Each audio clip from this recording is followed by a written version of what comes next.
de semana. Nos encontramos en este momento en el consultorio del doctor Víctor Chaín, él es psicólogo, matrícula profesional 455, para hablar de este caso tan controversial del que comentábamos la semana pasada y que tenía que ver con este nene Lucio, quien fue brutalmente asesinado por la madre y su pareja. Y bueno, queríamos conversar con el doctor para que nos dé una perspectiva psicológica o desde el psicoanálisis para ver por qué se dan este tipo de situaciones. ¿Cómo le va, doctor? Muy buenos días. Bueno, buenos días a todos, ¿cómo están? ¿Cómo les va? Bueno, sí, este hecho lamentable, que vale la pena reconstruirlo para poder comprenderlo. Bueno, recordemos que el niño Lucio era un niño de 5 años de edad, del cual una jueza le sacó la tenencia a la familia paterna para derivarle a la madre biológica y a su pareja con inclinaciones homosexuales.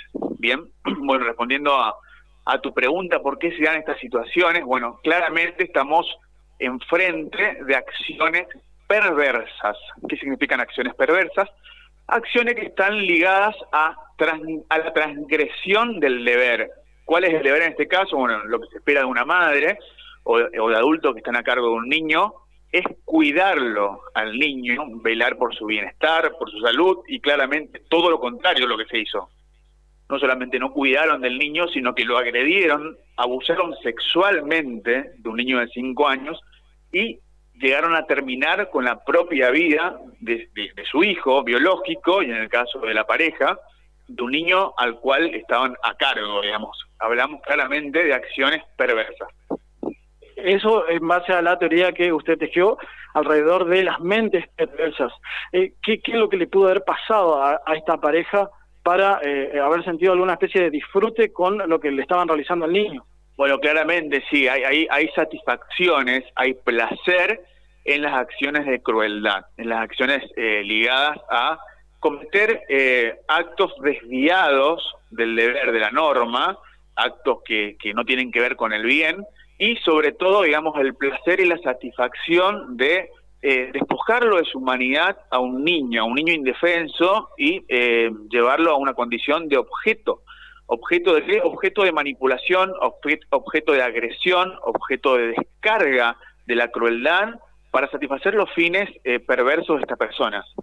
El niño sabemos que era muy pequeño. ¿En algún momento pudo haber dado algún indicio, haberle comentado a algún vecino o a alguien cercano lo que le estaban haciendo? Bueno, justamente todos los datos que tenemos de los medios nacionales es que habían testigos que escuchaban, por ejemplo, una vecina que decía, bueno, yo escuchaba gritar al niño, escuchaba que lo estaban pegando, escuchaba que en el momento de los golpes que estaban recibiendo ponían la música más alta. ¿Para qué? Para camuflar lo que estaba ocurriendo. Todo esto lo hacían de manera privada. También los golpes visibles del niño en su rostro. Recién miraba uno de los videos nacionales que mostraban como, bueno, tenía heridas en sus manos, tenían fracturada una de sus manos, tenía mordeduras, ¿sí? Mordeduras que todo señalaba que eran estas personas que lo hacían. Tenían quemaduras de cigarrillos. O sea, claramente jugaron con este niño, llevándolo a su muerte. Desde el punto de vista, usted es el experto, del punto de vista del psicoanálisis, ¿estas personas pueden reinsertarse en la sociedad nuevamente? Bien, esto es lo que habíamos hablado la semana pasada. Bueno, cuando hablamos de estructuras de personalidad perversas, como los datos están mostrando que estas personalidades son, estas personas no cambian. Por eso es que lo que nos queda es estar preparados como sociedad. ¿Qué significa estar preparados como sociedad? Estar atentos, alertas a los indicios, porque el cuerpo de este niñito, cuando estaba vivo, hablaba de alguna manera, comunicaba que algo no andaba bien. Entonces uno se podría llegar a pensar que qué pasó con el colegio, qué pasó con los docentes que veían cómo estaba este niño y no hacían nada, los pediatras. ¿Por qué? Porque fue muchas veces al hospital. Los pediatras deberían estar formados para detectar cuando hay, en este caso, violencia contra un niño y poder denunciarlos a las autoridades competentes. La jueza que sacó a este niño de la familia paterna para derivarlo ante estas personalidades perversas, sin el trabajo psicológico previo que se requiere, es decir, solamente porque era la madre, lo derivaron sin tener en cuenta la personalidad perversa a la que estaban sometiendo a este niño indefenso. Martín, chicos, si tienen alguna consulta. Sí, cómo no, a ver si me escucha claramente el licenciado. Licenciado, buen día, lo saluda Martín Varela, ¿me escucha bien?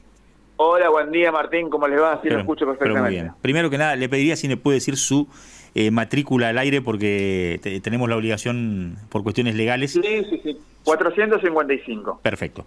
Licenciado, le quiero preguntar por algo que el fiscal de la causa dijo este fin de semana y que dejó pensando a gran parte de la ciudadanía que analiza este hecho con espanto.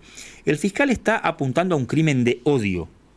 O sea, además dejar en claro que las dos personas, una pareja lesbiana o como usted dijo con orientación homosexual, además de no afrontar la responsabilidad de una de ellas de ser madre, actuó con odio particular por el origen del niño, por su condición de niño, y esto, bueno, despertó muchísima controversia en redes. Pero también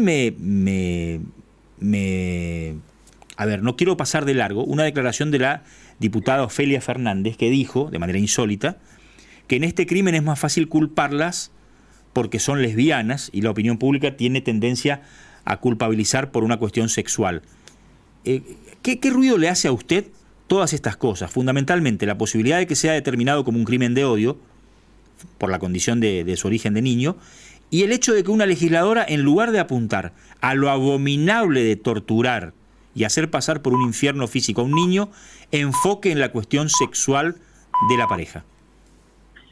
Bien, bueno, lo que estábamos diciendo recién en relación a las declaraciones del fiscal, un crimen de odio, bueno, claramente hablábamos de acciones perversas, la perversión, que son actos desviados del deber, actos desviados de la norma, es decir, se hace lo contrario, están muy ligados a la crueldad y al placer que sienten estas personalidades perversas a cometer actos ligados a la maldad, a la crueldad, y en este caso intensificado porque se habla de un niño, es decir, que la indefensión del niño, el no tener recursos para hacer frente a esta violencia, hace, digamos, al niño como más objeto de predilección por el sadismo, por la crueldad, por la violencia de estas personalidades totalmente enfermas. Uh-huh. O sea que, en principio, con los elementos que usted cuenta, usted comparte ese criterio. Este es un crimen de odio, un crimen de género. Un crimen de odio que está vinculado a personalidades perversas. Uh-huh. Sí, y que puede estar alimentado por esto, porque hay que bueno, tener en cuenta también el hecho que estas mujeres, bueno, eran pañuelos verdes, iban a promulgar, digamos, su defensa de mujer, uh-huh, con todo lo que eso significa, digamos. Entonces esos son datos también que hay que tenerlos presentes, porque de alguna manera buscaban, digamos, esto de defender a la femineidad, de defenderse en contra de la violencia, y sin embargo, la violencia, digamos, ellas las practicaban con un niño indefenso. Claro, pero digamos, a ver si escuchándolo trato de separar paja de trigo. Una cosa es defender cuestiones vinculadas al género, a los derechos de la mujer, al feminismo tradicional, y otra cosa es el odio al hombre. Porque si el fiscal dice que por el género este es un odio muy marcado el que llevaron adelante las dos mujeres, estamos hablando directamente del odio al hombre. Bárbaro, sí, no se puede desvincular una cosa de otra, digamos. ¿Por qué? Claramente hay una contradicción también. Van en defensa de defender los derechos de la mujer, que son derechos de personas, y por el otro lado vulneran los derechos con un crimen de asesinato. Entonces vemos claramente una contradicción. Aparte de esto, vemos el pasaje al acto, porque no solamente decían, se escuchan en los audios de los testigos, de que una de ellas decía, o lo matás vos o lo mato yo. Bueno, no solamente lo dijeron, lo pusieron en palabras, sino que lo llevaron al acto. Entonces, todo esto son elementos que nos llevan a hacer un diagnóstico de perversión. Licenciado, gracias por estos minutos. Gracias, Roberto. Gracias a ustedes. Consigna y pausa. ¿Controlás cómo usa Internet tu hijo? ¿De qué manera?